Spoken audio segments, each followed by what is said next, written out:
Welcome back to silent learning. Jessy ആണ്, ജിതിൻ സാറാണ് സംസാരിക്കുന്നത്. അപ്പം മക്കളെ, നമുക്കറിയാം നമ്മുടെ എക്സാം നാളെ നടക്കാൻ പോകുന്നുണ്ട് അല്ലേ? 5ാം ക്ലാസ്സിലെ സോഷ്യൽ സയൻസ് എക്സാം നാളെ നടക്കാൻ പോവുകയാണ്. അപ്പോൾ ഇതിനകത്ത് ഒരുപാട് പ്രധാനപ്പെട്ട ഭാഗങ്ങൾ നമുക്ക് എന്ത് ചെയ്യാനുണ്ട്, പഠിക്കാനുണ്ട്. നമ്മളെ സംബന്ധിച്ചിടത്തോളം അടുത്തത് നമ്മൾ പോകുന്നത് 5ാം ക്ലാസ് കഴിഞ്ഞാൽ നേരെ 6ാം ക്ലാസ്സിലേക്കാണ്. 6ാം ക്ലാസ് എന്ന് പറയുന്ന സമയത്ത് നമുക്കറിയാം ഈ വർഷം നമുക്ക് 5ാം ക്ലാസ്സിൽ എത്തിയ സമയത്ത് നമുക്ക് ടെക്സ്റ്റ് ബുക്ക് മാറിയിട്ടുണ്ട്. ഒരുപാട് കണ്ടന്റുകളൊക്കെ നമുക്ക് ഭയങ്കര ടഫായിട്ടുള്ള കണ്ടന്റുകൾ കയറി വന്നിട്ടുണ്ട് 5ാം ക്ലാസ്സിൽ. അതിനേക്കാൾ ടഫായിട്ടാണ് എവിടെ ഉണ്ടാവുക, 6ാം ക്ലാസ്സിൽ ഉണ്ടാവുക. അതുകൊണ്ട് നമ്മൾ അത്യാവശ്യം നന്നായിട്ട് തന്നെ എന്ത് ചെയ്യണം, ഇപ്പോഴേ നമ്മൾ എന്ത് ചെയ്യണം, നോക്കണം അല്ലേ? അപ്പം മക്കളെ, പ്രധാനമായിട്ട് നമ്മൾ ഇന്ന് പഠിക്കാൻ പോകുന്നത് എന്തൊക്കെയാണെന്ന് വെച്ചാൽ, പ്രധാനമായിട്ടും നിങ്ങൾക്ക് പഠിക്കാനുള്ളൊരു ചാപ്റ്റർ ഉണ്ടല്ലോ, പീപ്പിൾ ബൈ ദ പീപ്പിൾ, ജനങ്ങളാൽ എന്ന് പറയുന്ന ഒരു ചാപ്റ്റർ ഇല്ലേ? അതിനകത്ത് ഏറ്റവും ഇമ്പോർട്ടൻ്റ് ആയിട്ട് നമ്മൾ ഓർത്ത് വെക്കേണ്ട ചില ഇമ്പോർട്ടൻ്റ് ആയിട്ടുള്ള ആക്ടിവിറ്റീസും അതിൻ്റെ ആൻസേഴ്സും ആണ് എന്ത് ചെയ്യുന്നത് സാറ് പറയുന്നത് കേട്ടോ. അപ്പം മക്കൾ ശ്രദ്ധിക്കുക, പ്രധാനമായിട്ടും എന്തൊക്കെയാണ് അതിൻ്റെ ഈ പറഞ്ഞ ആക്ടിവിറ്റീസിൽ എന്തൊക്കെയാണ് വരിക. അപ്പോൾ നമുക്ക് നോക്കാം. ആദ്യം തന്നെ മക്കൾ, ഡെമോക്രസി നിങ്ങൾ കേട്ടിട്ടുണ്ടല്ലോ, ഡെമോക്രസി. ഈ ഡെമോക്രസി അല്ലെങ്കിൽ ഈ ജനാധിപത്യം എന്ന് പറയുന്ന ഈ ഒരു കൺസെപ്റ്റ് കൊണ്ടുവന്നത് ആരാണ് എന്നുള്ളത് മക്കൾ എന്ത് ചെയ്യണം, ഓർത്ത് വെച്ചോളെ. അദ്ദേഹത്തിൻ്റെ പേരാണ് ഹെറാഡോട്ടസ് ആണ് കേട്ടോ. ആരാ കൊണ്ടുവന്നത്? ഹെറാഡോട്ടസ് കേട്ടോ. ചിലപ്പോൾ ഒരു വൺ വേർഡ് ആയിട്ടൊക്കെ ചോദിക്കാം. ഹെറാഡോട്ടസ് ആണ് ഈ ഡെമോക്രസി എന്ന് പറഞ്ഞ ടേം കൊണ്ടുവന്നത്. Okay, ready. അങ്ങനെയാണെങ്കിൽ ഈ ഡെമോക്രസി എത്ര എണ്ണം ഉണ്ട് എന്ന് വെച്ച് കഴിഞ്ഞാൽ 2 എണ്ണം. അതിലൊന്നാണ് ഇത് ഡയറക്റ്റ് ഡെമോക്രസി അല്ലെങ്കിൽ പാർട്ടിസിപ്പേറ്ററി ഡെമോക്രസി. രണ്ടാമത്തത് ഇൻഡയറക്റ്റ് ഡെമോക്രസി അല്ലെങ്കിൽ ഈ പറയുന്ന റെപ്രസെൻറ്റേറ്റീവ് ഡെമോക്രസി കേട്ടോ. പങ്കാളിത്ത ജനാധിപത്യം എന്ന് പറയുന്നത് പ്രത്യക്ഷ ജനാധിപത്യം എന്ന് പറയുന്നു, അല്ലെങ്കിൽ പരോക്ഷ ജനാധിപത്യം അല്ലെങ്കിൽ പ്രാതിനിധ്യ അല്ലേ, ഈ പറയുന്ന പ്രാതിനിധ്യ ജനാധിപത്യം. ഇത് രണ്ടും ഓർത്ത് വെച്ചോളാം. ഇനി നമ്മൾ ആക്ടിവിറ്റീസിലേക്ക് ഓരോന്നിലേക്ക് എന്ത് ചെയ്യാണ്, പോവാണ്. അതിലത്തെ first activity, differentiate between direct democracy and indirect democracy. അതായത് പ്രത്യക്ഷ ജനാധിപത്യവും പരോക്ഷ ജനാധിപത്യവും തമ്മിലുള്ള വ്യത്യാസങ്ങൾ എന്തൊക്കെ വ്യത്യാസങ്ങളാണ് ഉള്ളത് മക്കളെ? ഈ ഡയറക്റ്റ് ഡെമോക്രസി എന്ന് പറഞ്ഞാൽ നിങ്ങൾക്ക് അവിടെ കാണാൻ പറ്റും, possible in less populated countries. അതായത് ഈ പറയുന്ന ചെറിയ ജനസംഖ്യ കുറഞ്ഞ സ്ഥലങ്ങളിലാണ് എന്ത് ചെയ്യുന്നത്, ഇത് സാധ്യമാവുക. അതിനകത്ത് നിങ്ങൾ നോക്കിയാൽ people participated directly in the administrative affairs. ഭരണകാര്യങ്ങളിൽ ജനങ്ങൾ നേരിട്ട് എന്ത് ചെയ്യുന്നു, ഇതുപോലെ തന്നെ പങ്കെടുക്കുന്നു. അതാണ് ഇതിൻ്റെ പ്രത്യേകത. ഇതിൻ്റെ ഒരു എക്സാമ്പിളാണ് ഇത് അമേരിക്ക.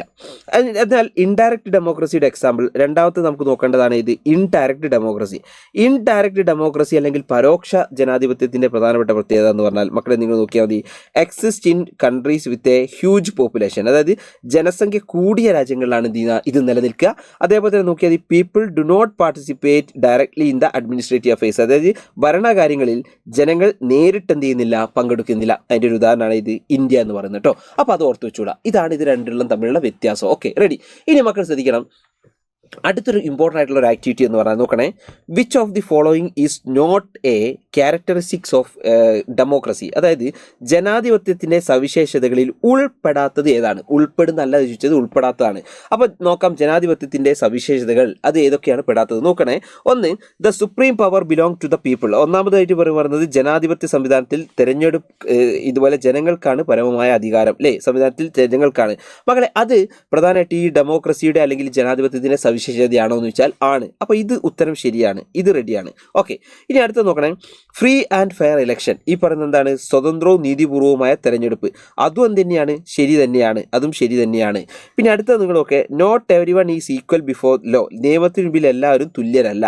അങ്ങനെയാണോ? അങ്ങനെയല്ലല്ലോ. ജനാധിപത്യത്തിനകത്ത് നിയമത്തിന് മുമ്പിൽ എല്ലാ ആൾക്കാരും എന്താണ്, തുല്യരാണ് അല്ലേ. ഈ പറഞ്ഞ all are equal before law ആണ്. നിയമത്തിന് മുമ്പിൽ എല്ലാ ആൾക്കാരും എന്താണ്, തുല്യരാണ്. അപ്പോൾ സ്വാഭാവികമായിട്ട് ഇതിനകത്ത് എന്തോ ഒരു പിശക് ഇതിനകത്തുണ്ടല്ലോ. ഇനി ലാസ്റ്റ് ഇതൊന്ന് നോക്കാം, ആൻ ഇൻഡിപെൻഡൻറ്റ് ഇംപാർഷ്യൽ ജുഡീഷ്യറി. ഈ പറയുന്ന സ്വതന്ത്രവും നീതിപക്ഷവുമായിട്ടുള്ള നീതിന്യായ വ്യവസ്ഥ. അപ്പോൾ മക്കൾ ശ്രദ്ധിച്ചാൽ മതി, ഇതിനകത്ത് 1, 2, 3, 4 എന്താണ് ശരിയാണ്, 1, 2, 4 ശരിയാണ്. ഈ മൂന്നാമത്തെ സ്റ്റേറ്റ്മെൻറ്റ് എന്താണ്, തെറ്റാണ്. അപ്പോൾ മക്കളെ, നമ്മുടെ ആൻസർ ഇതിനകത്ത് നമ്മുടെ ആൻസർ എന്ന് പറഞ്ഞാൽ ഏതായിരിക്കും നമ്മുടെ ആൻസർ? നമ്മുടെ ചോദ്യത്തിന് പറ്റിയ ആൻസർ ജനാധിപത്യത്തിൻ്റെ സവിശേഷതയിൽ ഉൾപ്പെടാത്തത് ഏതെന്ന് ചോദിച്ചു കഴിഞ്ഞാൽ ഈ പറയുന്ന മൂന്നാമത്താണ്. ഇതാണ് ഉൾപ്പെടാത്തത് കേട്ടോ. അപ്പോൾ ഇതാണ് റൈറ്റ് ആൻസർ കേട്ടോ. അപ്പോൾ മൂന്നാമത്തത്, നിയമത്തിന് മുമ്പിൽ എല്ലാവരും തുല്യരല്ല എന്നാണ് ഇവിടെ കൊടുത്തത്. ശരിക്കും എന്താണ്, നിയമത്തിന് മുമ്പിൽ എല്ലാ ആൾക്കാരും തുല്യരാണ് എന്ന് മക്കൾ മനസ്സിലാക്കി കേട്ടോ. ഇതാണ് ഉള്ളത്, ഇതാണ് അതിൻ്റെ ആൻസർ. ഓക്കെ, റെഡി, സെറ്റ് അല്ലേ? അങ്ങനെയാണെങ്കിൽ മക്കൾ ഇതാ നോക്കിക്കോട്ടോ, ഇതൊക്കെ ഇത് ജസ്റ്റ് നോക്കിപ്പോയി കേട്ടോ. പ്രധാനമായിട്ട് ഈ പറഞ്ഞ ഡെമോക്രസിയുടെ ക്യാരക്ടറിസ്റ്റിക്സ് ഒന്ന് എന്ത് ചെയ്യുക, ഒന്ന് മക്കൾ നോക്കി കേട്ടോ. ക്യാരക്ടറിസ്റ്റിക്സ് ഓഫ് ഡെമോക്രസി കേട്ടോ, ഒന്ന് നോക്കിപ്പോണേ. ജനാധിപത്യത്തിൻ്റെ സവിശേഷതകൾ എന്ത് ചെയ്യണം, ഒന്ന് മക്കൾ നോക്കിപ്പോണം കേട്ടോ. മൊത്തം 6 എണ്ണം പഠിക്കാനുണ്ട്. മിനിമം മക്കൾ ഒരു 4 എണ്ണമെങ്കിലും പഠിച്ചു വെച്ചോളാം. ഒരു 4 എണ്ണമെങ്കിലും എന്ത് ചെയ്യുക, പഠിച്ചു വെച്ചോട്ടോ. 6 എണ്ണം പഠിച്ചില്ലെങ്കിൽ ഒരു 4 എണ്ണം പഠിച്ചു വെച്ചോളാം. ഇനി അങ്ങനെയാണെങ്കിൽ അടുത്തൊരു ആക്ടിവിറ്റി നോക്കണേ.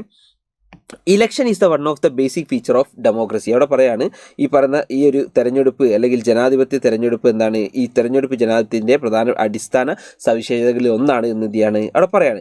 ഇനി നിങ്ങൾക്ക് അവിടെ ഈ പറയുന്ന നിങ്ങൾ നോക്കിയാൽ ഈ ഇലക്ഷനുമായി ബന്ധപ്പെട്ടിട്ടുള്ള ഒരു കൊളാഷ് എന്ത് ചെയ്യുന്നുണ്ട് അവിടെ കൊടുത്തിട്ടുണ്ട്. ഇലക്ഷനുമായി ബന്ധപ്പെട്ട ഒരു കൊളാഷ് എന്ത് ചെയ്യുന്നുണ്ട് അവിടെ കൊടുത്തിട്ടുണ്ട്. അപ്പോൾ നമുക്കത് കറക്റ്റ് ഓർഡറിൽ എന്ത് ചെയ്യണം ഒന്ന് ചെയ്യണം, ഒരു കറക്റ്റ് ഓർഡറിൽ നമുക്ക് എന്ത് ചെയ്യണം. അപ്പോൾ അതിനകത്ത് ഫസ്റ്റ് കൊടുത്തത് അപ്പോയിൻമെൻറ്റ് ഓഫ് ഇലക്ഷൻ അവിടെ കൊടുത്തു. പിന്നെ അത് കഴിഞ്ഞാൽ എന്താണ് അവിടെ വരേണ്ടത്, അത് കഴിഞ്ഞാൽ സബ്മിഷൻ ഓഫ് നോമിനേഷൻ, അത് കഴിഞ്ഞാൽ രണ്ടാമത് എന്താണ് വരുന്നത്, പിന്നെ വിഡ്രോവൽ ഓഫ് നോമിനേഷൻ ഇല്ലേ, അത് എവിടെയാണ് വരേണ്ടത്.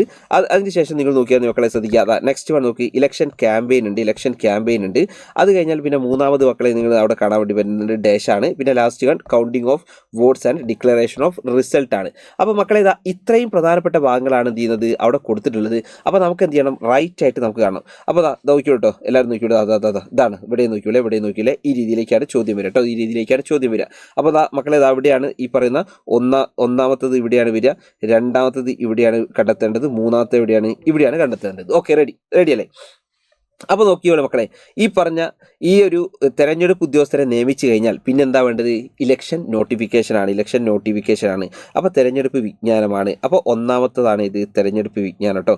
അപ്പോൾ ഇത് നേരെ 1 കേട്ടോ, ഇവിടെയാണ് ആര് വരിക, ഇവിടെ വരിക, തെരഞ്ഞെടുപ്പ് വിജ്ഞാനമാണ് വരിക. തെരഞ്ഞെടുപ്പ് വിജ്ഞാനം കഴിഞ്ഞ് നാമനിർദ്ദേശ പത്രിക സമർപ്പിച്ചു. അതിനുശേഷം പിന്നുള്ളത് എന്തായിരിക്കും, ഇതുപോലെ തന്നെ പത്രിക സൂക്ഷ്മ പരിശോധനയാണ്, അല്ലെങ്കിൽ ഈ പറയുന്ന രണ്ടാമത്തത് ഇതാണ്. Okay, ready. അപ്പോൾ സ്വാഭാവികമായിട്ട് മൂന്നാമത്തത് വോട്ടെടുപ്പാണ്. ഇത് ഈ പറയുന്ന ലാസ്റ്റ് തേർഡ് വൺ വോട്ടെടുപ്പാണ്. വോട്ടെടുപ്പ് കഴിഞ്ഞാൽ അടുത്ത സ്റ്റേജ് വോട്ടെണ്ണലും ഫലപ്രഖ്യാപനം കേട്ടോ, അങ്ങനെയാണ് വരിക. അപ്പോൾ ഓർത്ത് വെച്ചോളുക, ഇതാണ് കേട്ടോ. അപ്പോൾ നോക്കിയോളെ, എല്ലാവരും നോക്കിയോട്ടെ. അപ്പോൾ നമുക്ക് നോക്കാം, നോക്കിയോട്ടോ. ഫസ്റ്റ് തന്നെ വരുന്നതാണ് ഈ പറയുന്ന അപ്പോയിൻമെൻറ്റ് ഓഫ് ഇലക്ഷൻ കമ്മീഷൻ കഴിഞ്ഞാൽ പിന്നെ വരുന്നത് ഇലക്ഷൻ നോട്ടിഫിക്കേഷൻ ആണ്. അപ്പോൾ ഈ പറയുന്ന ഇവിടേക്ക് വരും, ഒന്നാമത്തെ വരും. പിന്നെ ഈ പറയുന്ന സ്ക്രൂട്ടിനി ഓഫ് നോമിനേഷൻ, ഈ പറയുന്ന ഇവിടെ സ്ക്രൂട്ടിനി ഓഫ് നോമിനേഷൻ ആണ് എന്ത് ചെയ്യുക വരിക. പിന്നെ അത് കഴിഞ്ഞാൽ പോളിംഗ്, പോളിംഗ് ഇലക്ഷൻ ക്യാമ്പയിന് കഴിഞ്ഞിട്ട് ലാസ്റ്റ് വൻ വരുന്നത് എന്താണ്, ഇതുപോലെ തന്നെ ഈ പറയുന്ന ദേ പിടിച്ചോളി മക്കളെ, യെസ്. അപ്പോൾ ലാസ്റ്റ് പോളിംഗ് ആണ്. പോളിംഗ് കഴിഞ്ഞാൽ പിന്നെ എന്താണുള്ളത്, പിന്നെ കൗണ്ടിങ് ആൻഡ് വോട്ട് ഡിക്ലറേഷൻ അല്ലേ, counting of votes and declaration of result, അത്രയാണ് കേട്ടോ. അപ്പോൾ ഇത് പഠിച്ചോളാം കേട്ടോ, ഇത് നിർബന്ധം എന്ത് ചെയ്യുക പഠിച്ചോളാം. ഇനി മക്കളെ അതിനകത്ത് ഒരു ബി ക്വസ്റ്റ്യൻ ആരെങ്കിലും ശ്രദ്ധിച്ചോ അറിയില്ല, നോക്കി. In which of the above stages all the voters have opportunity to participate. അതായത് അവിടെ ഒരു ചോദ്യം ചോദിച്ചിട്ടുണ്ട്, എല്ലാ വോട്ടർമാർക്കും പങ്കെടുക്കാൻ അവസരമുള്ള ഘട്ടം ഇവയിലേതാണ്. വോട്ടർമാർക്കാട്ടോ ചോദിച്ചത്. അപ്പോൾ വോട്ടർമാർക്ക് ഈ ഘട്ടത്തിൽ ഏത് ഘട്ടത്തിലാണ് എല്ലാ ആൾക്കാർക്കും പങ്കെടുക്കാനുള്ളത് എന്ന് ചോദിച്ചു കഴിഞ്ഞാൽ മക്കളെ അത് നമുക്കറിയാം, ഏത് തന്നെയാണ് ഈ പറയുന്ന വോട്ടെടുപ്പ് തന്നെയാണ്. ഈ പറയുന്ന വോട്ടിംഗ് അല്ലെങ്കിൽ ഈ പറയുന്ന വോട്ടെടുപ്പ് തന്നെയാണ്. അപ്പോൾ എല്ലാവർക്കും അറിയാം ഈ പറയുന്ന വോട്ടെടുപ്പ് തന്നെയാണ്, വോട്ടെടുപ്പ് കേട്ടോ, വോട്ടെടുപ്പ് അല്ലെങ്കിൽ ഈ പറയുന്ന എന്താണ് മക്കളെ, ഈ പറയുന്ന പോളിംഗ് തന്നെയാണ് കേട്ടോ, പോളിംഗ് ആണ്. പോളിംഗിന് ഈ വോട്ടർമാരായിട്ടുള്ള എല്ലാ ആൾക്കാർക്കും എന്ത് ചെയ്യാം പങ്കെടുക്കാൻ പറ്റും, എല്ലാ ആൾക്കാർക്കും എന്ത് ചെയ്യാം പോളിംഗിന് പങ്കെടുക്കാൻ പറ്റും കേട്ടോ, അതാണ് ഇത് ചെയ്തത് അവിടെ പറയുന്നത്. ഓക്കെ, റെഡി അല്ലേ, സെറ്റ് അല്ലേ? അങ്ങനെയാണെങ്കിൽ മക്കളെ നോക്കിയോളൂ, അടുത്തതാ നോക്കിയോളൂ എൻ്റെ. What are the important functions of election commission? തെരഞ്ഞെടുപ്പിൻ്റെ ഇലക്ഷൻ ആട്ടോ, election. What are the important functions of election? തെരഞ്ഞെടുപ്പിൻ്റെ ധർമ്മങ്ങൾ എന്തൊക്കെ പ്രധാനപ്പെട്ട ധർമ്മങ്ങളാണ് ഈ തെരഞ്ഞെടുപ്പുമായി ബന്ധപ്പെട്ട് നമുക്ക് പഠിക്കാനുള്ളത്? അപ്പോൾ തെരഞ്ഞെടുപ്പിൻ്റെ ധർമ്മങ്ങൾ നോക്കിയാൽ മതി. ഒന്നാമത്തത് ഗവൺമെൻറ്റ്സ് ആർ ഫോംഡ് അല്ലേ, ഗവൺമെൻറ്റുകൾ രൂപീകരിക്കുന്നു. അതേപോലെ തന്നെ ഓൾ ആർ റെപ്രസെൻറ്റേറ്റഡ്, എല്ലാവരെയും പ്രാതിനിധ്യം നൽകുന്നു. അതുപോലെ തന്നെ റൂളേഴ്സ് ആർ മോൾഡഡ് അല്ലെ, ഭരണകർത്താക്കളെ വളർത്തിയെടുക്കുന്നു. അതുപോലെ സ്ട്രെങ്തനിങ് ഡെമോക്രസി, ജനാധിപത്യം ശക്തിപ്പെടുന്നു. അതുപോലെ എഡ്യൂക്കേറ്റ്സ് വോട്ടേഴ്സ്, വോട്ടർമാരെ ബോധവൽക്കരിക്കുന്നു. ഇത്രയും സാധനങ്ങൾ. അപ്പോൾ ഇതാണ് ഫങ്ഷൻസ് ഓഫ് ഇലക്ഷൻ, അല്ലെങ്കിൽ പ്രധാനമായിട്ട് നമുക്കറിയാം ഈ തെരഞ്ഞെടുപ്പിൻ്റെ ധർമ്മങ്ങൾ എന്ന് പറഞ്ഞാൽ ഇത്രയാണ്. ഓക്കെ, സെറ്റല്ലേ മക്കളെ, സെറ്റല്ലേ? അപ്പോൾ ഇത്രയും ഇമ്പോർട്ടൻ്റ് ആയിട്ടുള്ള ചോദ്യങ്ങളും ഉത്തരങ്ങളുമാണ് നമുക്ക് ഇന്നത്തെ വീഡിയോയ്ക്കകത്ത് പറയാനുള്ളത്. അപ്പോൾ മക്കളെ നിങ്ങൾ മറക്കരുത്, ഇന്ന് നമുക്ക് എന്ത് നടക്കുന്നുണ്ട്, പബ്ലിക് ലൈവ് നടക്കുന്നുണ്ട്. അദ്വൈൻ സാറും അതുപോലെ തന്നെ റിമാ മിസ്സും നിങ്ങളുടെ ജിതിൻ സാറും ഒക്കെ തന്നെ എന്ത് ചെയ്യുന്നുണ്ട്, പബ്ലിക് ലൈവിൽ പങ്കെടുക്കുന്നുണ്ട്. അപ്പോൾ മാക്സിമം എല്ലാ ആൾക്കാരും നിങ്ങളുടെ ഫ്രണ്ട്സിനെയൊക്കെ വിളിച്ച് എന്ത് ചെയ്യുക, വരിക. പബ്ലിക് ലൈവ് അടിപൊളിയാക്കി എന്ത് ചെയ്യാം നമുക്ക് മാറ്റാം. സോ എല്ലാ ആൾക്കാരും ഉഷാറായിട്ട് പഠിക്കുക. സോ മക്കളെ കാണാട്ടോ, കാണേ. Okay, ready, by.